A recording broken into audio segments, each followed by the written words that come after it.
Welcome to the Film Florida podcast. I'm John Lux, and I'm the Executive Director of Film Florida.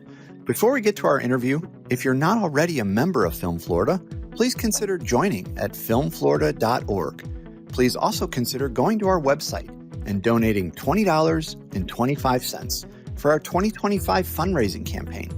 Visit the Film Florida merchandise page at filmflorida.creator-spring.com to purchase Film Florida t-shirts, sweatshirts, coffee mugs, and more.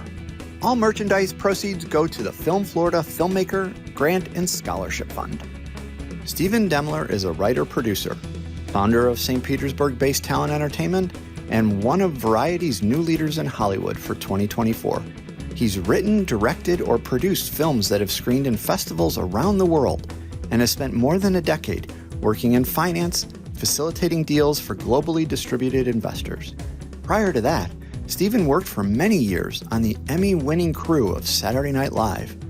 He's also a founding partner of MUTANT, a pop culture-centric art and collectible venture alongside Mondo founder Tim League and Elijah Wood and Daniel Noah. Additionally, Stephen is a strategic advisor and member of the board of directors of Elijah and Noah's SpectreVision, a genre-driven production company with a focus on psychological thriller and horror films. We talk about all of this and more on this episode of the Film Florida podcast. Welcome to the Film Florida podcast, Stephen. Wow, thank you so much, John. So let's kind of start at the beginning with your backstory. Help the audience get to know you a little bit. Sure. I'm from New York, and my mom was a rockhead in Radio City, a dancer for 26 years before moving into wardrobe and associate producing and other stuff. And then my father was the chief props at Saturday Night Live for a long time, but he began at the show, episode 1, season 1, and then retired right after the Christmas show in the middle of season 48. So he did 47 and a half years there. But the fun part about that is his brother worked with him, his other brother worked with him, I did, my sister did, cousins did, and all the way back to, I might mess up the year here, but plus or minus a few years, up to about 1890 with the Hippodrome in Manhattan, Demmlers were stagehands. So it's been on the crew side, right, as far as who we are. So we did that. I always wanted to be a writer, but my first job at SNL was catching cue cards, not holding cue cards, but standing there when they discard them, just being hit in the face with thick cardboard by kind of the famous guy there, Wally, who does cards, and did that. But then ultimately, my joke is instead of pursuing writing, even though I kind of maybe had a path to it, I really love food and shelter also. So I went into finance first and kept writing for me and did that for a long, long time, like 13 years, till right before COVID. When I came back to Florida, decided to start Talon, which was great when COVID hit because I was at Citigroup running a team, and all of a sudden I didn't have to go to the office, which at a big bank like that isn't a thing. So I was like, I bet I can delegate my entire job to my team and just check in a little bit every day and start Talon on like full time. And so that's what I did. I just started Talon full time, and for about a year and a half did both jobs until it was clear to me I could do Talon, and off and running kind of ever since.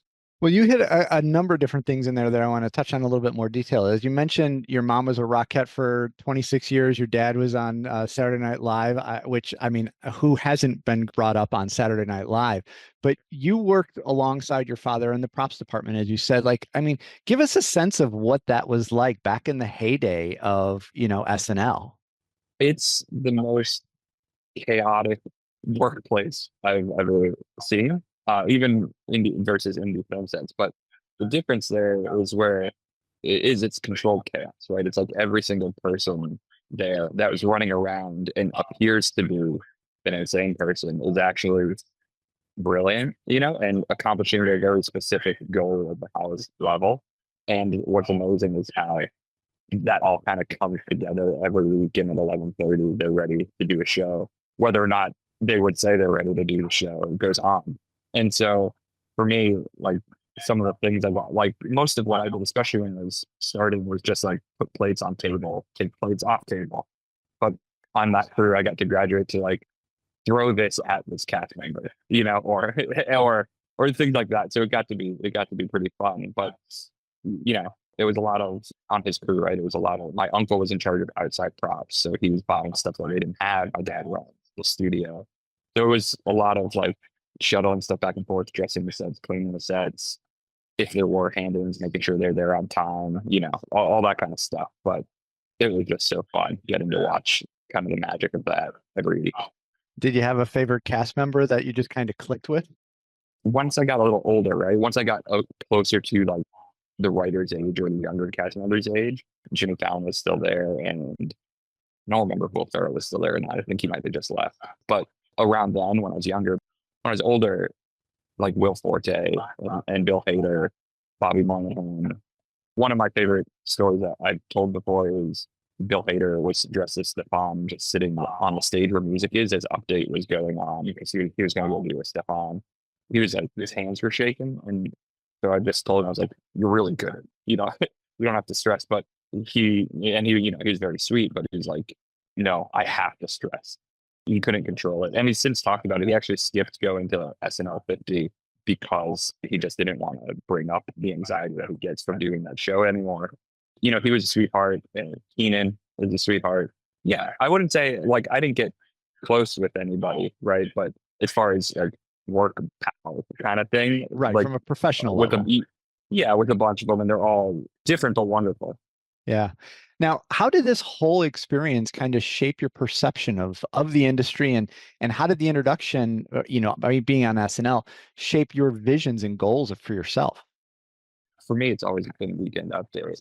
Like that's when I started writing. It was all funny stuff, but funny, smart, like dry, but aspiring to be smart. It's not always, but they aspire for that, right? And so I really like that, and I think that is my sense of humor. Is if I have to like describe it, it's Weekend Update is my sense of humor.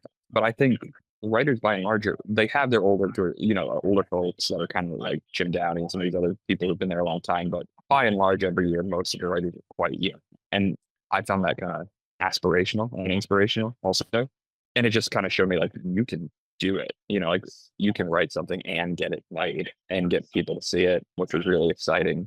And then there was the other thing I've really taken away is trust, right? Because like Lorne Michaels built this team, and then he lets them each do their thing that he hired them to do. And he weighs in, and each department head weighs in, but ultimately the controlled chaos is because everybody's been empowered to do their thing, and everybody knows the other person well.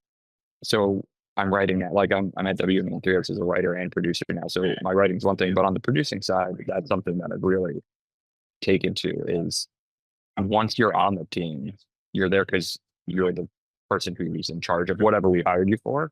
And why would I object? Unless you came to me and you're like, I need $2 million. I'm like, that doesn't exist. But my job is to basically empower all the department heads and talent to do the thing we brought them on to do. It's not to tell them how to do it. It's to free them up to do it very young. And then trusting that at 11:30 the show goes on. Well, I suppose it would probably be a great lesson, like you said, in delegation, because there's just not enough time to micromanage. And so you either have to make sure you have the right people. If you don't have the right people, then that's your fault. But if you're looking to micromanage, I just can't imagine that it's possible to do that. And that's a great lesson to take to our industry on a day-to-day basis, right? Yeah, it was really on display, I think, I hope. I just shot a film called Atonement.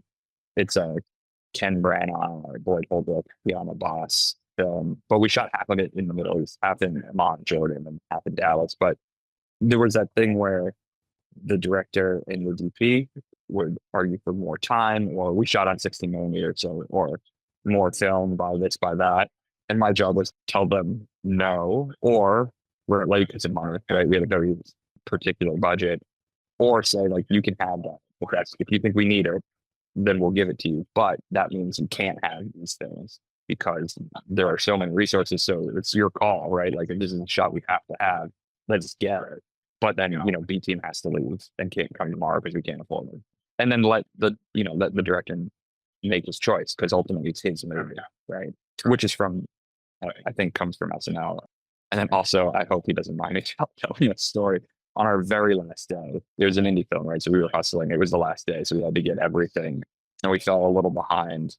And I just kind of started periodically checking in and letting the director know, like, this is how much time is left. And then next time I went in, I said the same thing, but there's less time. And he's brilliant. I think the film's amazing. But he came over very calm and was totally even keeled manner. And he just said to me on one of my check-ins, he's like, the check-ins aren't really helping. Uh, because I could see how I could see the anxiety welling up in him. But I responded by, you have 35 minutes left. And then I left. And it's just because, like, I needed him to know, like, a little anxiety and pressure is, I think, good, the right amount. Maybe I was overdoing it there for him. But just like the show starts at 11:30 for XML, there was no money for overtime. So we were done at 10 p.m., right? Like, that was it. So if he needed to know, like, if he has 3 shots left but can only get 1, he better pick the one that was going to miss the cut, make the edit. But I think that's for Mr. Matthews, probably. Yeah. Now, you were named one of Variety's new leaders in Hollywood in 2024, which a recognition that highlights the rising innovators shaping the future of entertainment. What did that honor mean to you personally, and how do you describe your leadership style when guiding projects and teams? I want to not say Variety's scraping the bottom of the barrel, but I'm grateful they did, because it did open some doors and start some conversations for me, which was great. So, I mean, for me, it's kind of cool. Like, it doesn't change anything about how I'm doing work or anything like that, but I think it would also be dishonest to pretend that I didn't think it was cool, like this, not to just be in Variety, but to be in that article with those other, like, if you scroll through, there's so many, like, brilliant people in there. A couple I know, most I don't, but they're all doing really great things. So leadership style wise, I think there's a lot of FNL stuff. I think I'm ripping off things I saw Lauren do or my dad do, or the department heads who I got to watch every week. And I think it's quarterbacking, right? Like, I spend a lot of time trying to pick who's on the team, and then trying to make sure once the play is called in that I trust them to do their thing. And I do have a lot of trust. So, like, I'll assume you're doing your job exactly as we discussed, unless you tell me you're not. Mm-hmm. Sometimes for better or worse, right? Because if somebody isn't as proactive about communicating, you spend a lot of time picking a team and then a lot of trust. Point in case, I have a person on my team, Ava, who came to me this summer intern, and at 19, she was more confident than most people I work with. Mm-hmm. So I immediately started to give her more as a summer intern. And then as she went back to college, I was like, can I have you part-time? And, we'll pay you for whatever hours you can fit between school. And then on the day she graduated, emailed her full-time employment by her. And she's producing a play that we're going to do right now, just by herself. And she lets me know when she has questions, but it's that kind of thing. Like, I'm on the hunt for those people. And then I'm here to solve the problems and add value however I can, but trusting that most of the value is theirs. And that's why they're on the team. Yeah, that's really great. Now, you mentioned Talon Entertainment, so let's talk about it a little bit. It's a creative equity and production company. Share a little bit about the company, the inspiration for starting it back, when you did, and what's going on. The one thing I've always wanted to be able to do, like, actually viable.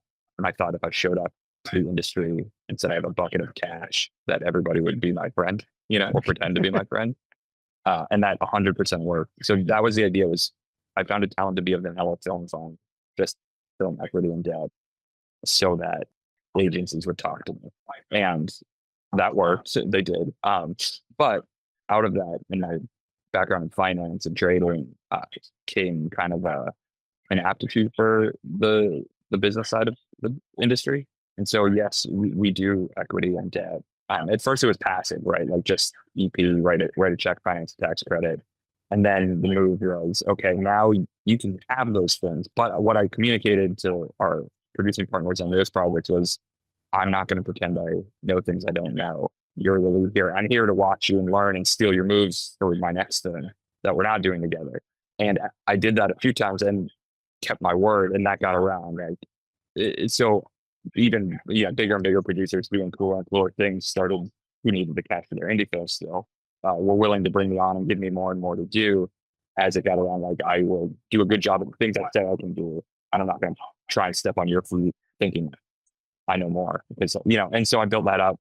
And now Talon will, like, we have some projects we do with partners like Atonement. We have 2 much more experienced and incredible producing partners, but we still ran the set for half the time in Jordan, half the time in Dallas, to learn from them and work with them. And then we have our own projects that we're doing from the ground up. And then that's the production part. The creative equity part is it's just me jumping on opportunities, knowing how to structure different deals and value different deals thanks to my time in finance.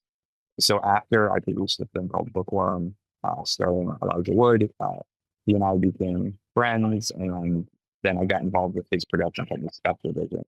Through that, there was an opportunity to re-stand up this kind of iconic poster, like luxury high-end collectible poster and vinyl company that was originally founded as Mondo, and still exists as Mondo. But the core creatives who made that special were kind of unceremoniously let go when Funko purchased Mondo. And so the opportunity arose because of my relationship with SpectreVision to participate in establishing what we now call MUTANT. And so I did that with Elijah and SpectreVision and Daniel Moore at SpectreVision, and alongside also Tim Liu, who, among other things, co-founded Neon, Alamo Draft House, Fantastic Fest, Metro now is new theater concept in Manhattan, which is amazing. And so we stood up MUTANT as one of the founding partners. And then the last thing was former St. Pete film commissioner Tony Armour moved to Dallas to become the Dallas film commissioner, and he and I are longtime friends. And he, while doing tours of studios and locations there, kind of in his orientation, I guess, if you will, to the city, he stumbled on Southside Studios, which had shot some stuff there over the years, but was essentially extra. On the property owner does other stuff, so it wasn't their business. And although it did shoot things, it wasn't where their focus was. So he called me and was like, I feel like you're the kind of person who might see this and have an idea. And so his first or second week in Dallas, I flew out and toured it. I met the owner, we hit it off, and I did have an idea for it. And we very quickly came to a term sheet because we're just at 25 months now. So it's just 2 years basically ago from seeing it and doing the deal till renovate. We did a whole renovation. And so now we own and operate this 11-acre film studio in Dallas too. And so that's what Talon does now. We make movies with partners and on our own. We have a couple private equity films. And then also my literary agent's taking out some stuff I write, selling that. But again, for me, Talon has to be a balance. And it's the case for everybody at Talon. That's full time.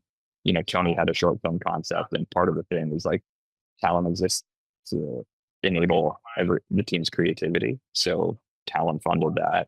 I did a short for fun in January. We shot in my house. And since you said this episode will come out in weeks after this announcement, it's playing at Fantastic Fest, where it's going to open up for a feature there in competition. So that's exciting. But yeah, that's what Talon does. We do a little bit of everything, but media and entertainment related, from production to private equity. Now, you mentioned some of your recent executive producing credits, and I want you to talk a little bit about, you've been at Cannes, you've been at Montreal, you've been to Sundance. Talk a little bit about the development process or the kind of the film festival circuit for these projects. My art has been from EP to producer. So Atonement we produced, I can't say what, but I just closed a deal. So in January, I'll be in Germany for a couple of months producing a film with A24 and one of my favorite living writer directors. So that's just the dream. And also I'm a producer on Charlie Kaufman's next movie that we're working to stand up in a couple months from now. But so that's been the arc, right? It's like I said, move from EP to producer. And we still will source and been cashed in many of those projects. That's not all of them. But the film festival circuit for the EP thing, really, it's been different for each. Oh, Canada, the Paul Schrader film I moved at Cannes, was really just truly a passive EP thing that they were short on cash during production. I had passed on it actually a year earlier, before the full package was built, with all the talent. But they knew I liked the script, right? I didn't understand the vision yet. And so they came back to me, and I got to help provide funds there while they were shooting. So that was how I came to that. And then It's Life, because it's Paul Schrader and Richard Gere and Thurman and Jacob Elordi. That is a simpler path to getting into a film festival. You know what I mean? It may not, it got into Cannes, which is amazing. But if it hadn't, Venice had showed Paul's last 2 or 3, Italy loves him. It was going to play somewhere, Yeah. And that's a luxury with a film when you're working with filmmakers of that esteem. really have to worry about what does it get in. You're more concerned about like, does it get into the one you feel like it should be at? Right. And in which case we did, and it's provided all sorts of open doors for me and whatnot. Bookworm is an interesting one because I had an EP credit, but I produced that, right? Part of the reason I had an EP credit there is a lot of the soft money in New Zealand requires a producing team to be exclusively Kiwi. And all I care about is winning and making good stuff. And so when the other producers were like, I know we agreed that you're producing with us, but we get more money if you're an EP. I was like, then I'm an EP. I don't care about this. Like, the point is make a good movie, Yeah. and one that also treats the investors correctly. And if that requires me to do this, and that's what I'm doing, there's no vanity in that, right? Like, Right. I don't get to do more films if we make a bad film, or a bad film that loses everybody's money, right? So I saw it as my responsibility. So we did that. And that one had a tougher time out because, ultimately that one is like a sweet father-daughter adventure movie. And those aren't flying off the shelves anymore in the current marketplace, right? But it found a home at Fantasia Fest in Montreal. And once it did, it won their audience award that year. And I think that's a testament to the writer, Toby Harvard, who's, I think, one of the most interesting working writers out there. And then Ant Timpson, the director, is just like a brilliant weirdo in the best way. And then really it speaks to how much people love Elijah, right? He's been around, I think he's been active since he was 8. Yeah. For people of approximately my age, like, I think, I don't know, he might be 2 or 3 years older than me, but we're basically the same age, right? And so that played there. And then out of that was we got sold. And then Rabbit Trap again was a SpectreVision. Lawrence Ingley with SpectreVision had produced that with his partners. I think it's Black Bear. He produced it with. And they called me for finishing funds on that. And because I'm involved with SpectreVision in a lot of different ways, I wasn't going to invest in that because it's too much overlap, like we're already involved through that, but they needed it. And as soon as I sent it in, they're like, oh, by the way, we also got into Sundance and we're premiering at the Echoes, the biggest theaters there. So that was just icing for me. And out of that, I think that it'll release sometime around when this airs. It will either just release or will be about to. But it was one of the few films that left Sundance with, offers in hand. I think it's really, really exciting project. Now, talk a little bit about kind of the unique opportunities, being based in Tampa. How does that perspective influence the way you build projects? Yeah, I love being based here. First of all, I don't think you need to be and I'm from Manhattan, right? And I went to NYU. I did an MFA there in dramatic writing, so I love the city. But life is simpler here. It's easier. I have kids. Like it's just a very nice existence. So I've built my business around it being my home base, which means I do take trips out to LA and Dallas and New York, obviously. But I space them out as far as they can be spaced out, and do most of my work over the phone and Zooms now. And it's been great. But the way I pick projects is, well, at first it was whatever I could get onto that I thought, like writing a good scene, right? Like every scene is to teach you something new and advance the plot. Every project I picked, I needed to teach me something new and advance the plot in Talon. So that, and then the other consideration is how long do I have to be on? So I know I've passed on a couple things that are awesome projects. I have a private letterbox list of films I'm ashamed I passed on that are just amazing. And a couple of them are because I didn't get it and I was wrong. And then a couple of them are because I didn't want to be somewhere for 3 months after having just done, Talon and been gone for almost 2 months. So I want to be home with my kids in my life, basically. Yeah. But that's, those are the two things. One, like, if I read the story, is it exciting? Like, I'm a writer. I love stories, right? Like, is it a story I love reading? 2, do we have the team or could we build the team to make it? And 3, how long do I have to be gone? Right. Yeah, that's kind of what I'm focused on. And now you've definitely worked on projects based in the Tampa St. Pete area. Talk about what you like about working in the region. Yeah, I love the crew here, the crew base here. And that's like and I tend to use the same people as often as I can, which is like a luxury of having been here a little while now. I think just like when I trade and try and invest in value, there's such deep value here. So we've been able to make really beautiful stuff here. We did a pilot last summer called The Feather Detectives that just looks beautiful. And we did it for a fraction of what it would cost in New York or DC. The other thing I love is like the team here is so willing and able to be creative and flexible that on the Feather Detectives, we shot St. Pete and Tampa for 1960s Washington, D.C. And it looks Wow. great. You know what I mean? And I think, that's another fun thing about the area is you think of it in one way, or outsiders, right? People who don't spend time here think of it as maybe one thing, but it's capable of so much more. And so I'm always trying to bring things here. We have a project we're trying to bring back from 1972, the top of next year, that we were weeks from shooting last summer, and then our lead had an issue we had to work around, so we had to bump it. But that's another one that could have shot other places, but if I can make it happen here, I would like to. Because again, like I'm into the project, I want to make it. I love the story, I love the director, the writer, maybe producing partners. And the crew's perfect. We can pull off any film we want to shoot here. I think the crew is good enough to make. It's just economics, right? The state is so not supportive of films that it's a real challenge.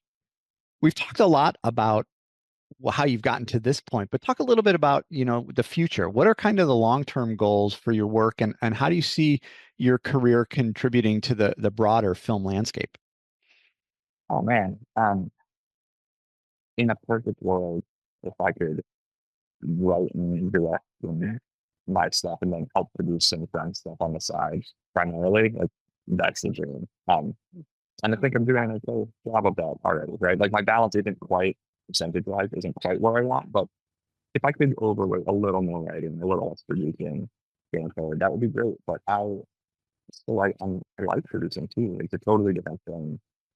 Stephen, we appreciate you being with us today to tell your story and share your expertise. Thanks a lot for being a Film Florida member, and thanks for being on the Film Florida podcast. Thank you so much for having me, John. I really appreciate it. And the podcast. Thanks for listening to the Film Florida podcast. For more information about Film Florida, go to filmflorida.org and like or follow our social media pages. If you're not already a member of Film Florida, please consider joining at filmflorida.org. Please also consider going to our website and donating $20.25 for our 2025 fundraising campaign.